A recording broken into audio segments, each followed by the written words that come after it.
थ' गिबि गिबि खुलुमबाय दिनैहाय बे फुंबेला जोङो 9थासोनिफ्राय दासिम 8थासो मडेल अंगनबादि सेन्टारखौ जों बेखेवनानै लाफुंनो हाबाय बेवहाय जरसिमलागुरि हिसाबै बे लास्ट जाफैबाय थ' गिबि गिबि आङो आसाम सरकारखौ बाख्नायगोन मानो होनोबा आसाम गभर्नमेन्टनि बा नाबार्डनि जे स्किम जे मडेल अंगनबादि सेन्टार बेखौ आसाम गभर्नमेन्टनिफ्राय बा सेन्ट्रेलनि फान्डजों लुफुंनाय जादों आरो बेवहाय नेतृत्व होदों जोंहा मानगोनां जोंनिनो 2 नं दतमा समस्तिनि मानगोनां रबिराम नार्जारि एमएलए सार बिथांखौ गिबि गिबि धन्यबाद होबाय आरो बेवहाय जाय बिथांमोना इडुकेट खालामदों बा इडुकेसनाव दायथ' लाफादों दा मानगोनां बिडिअ बिथां दं दा सिडिपिअ मेडाम दं आरो बिथांनिनो माखासे स्टाफफोर जेरै सुपारभाइजार मानजाथाव बिथांमोन दं बिथांमोनखौबो साबायखर बावदों बे न'खौ लुफुंनानै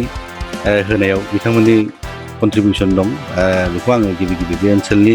एमसिएलए हिसाबै बिथांमोननो आङो साबायखर बावबाय आरो बे ओनसोलनि रायजो राजा बा बे जों जायखौ खुलिनानै होबोदों बे बिथांमोनखौ आं खावलायगोन बिथांमोना जाहाथे गावसिनिनो बे एसेट्स हिसाबै बिथांमोननिनो धोन हिसाबै बिथांमोना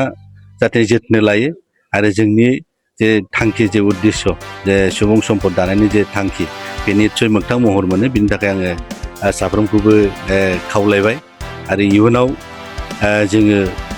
नाजाबावगोन बेबायदि गोबां ओनसोलाव दिनैसिम दासिम बे अंगनबादि सेन्टार गैयाबालानो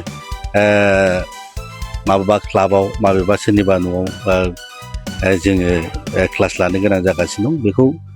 आसा खालामदों निस्सय आसाम गभर्नमेन्ट आरो बिटिसि गभर्नमेन्टआ बेखौ खुब खम समायावनो निस्सय समाधान खालामनो हागोन होननानै जोंहा आसा दं थ' बेखौनो खावलायदों गिबियावबो आं बेखौनो खावलायखानो बे ओनसोलनि गार्जेन बिथांमोन गावबुराजों गामि गोराजों लोगोसे बे ओनसोलनि हसितन बेक्तिफोरखौ आङो आंनि गोसो गोरबोनिफ्राय बिथांमोनखौ खावलायगोन बिथांमोनखौ गावसिनिनो सम्पति हिसाबै गावनिनो न' हिसाबै गावनिनो अफिस हिसाबै जाहाथे जोथोन लानानै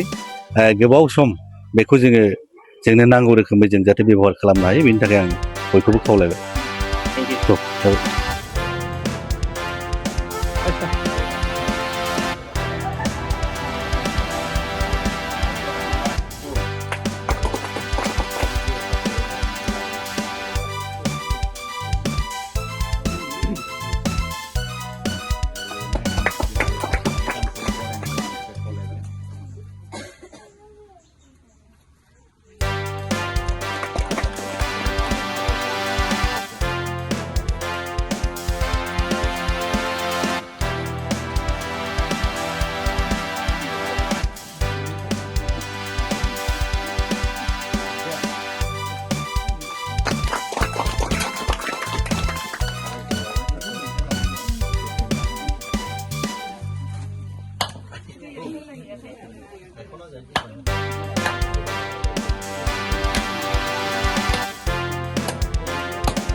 Drawing dia, sir. Drawing dia.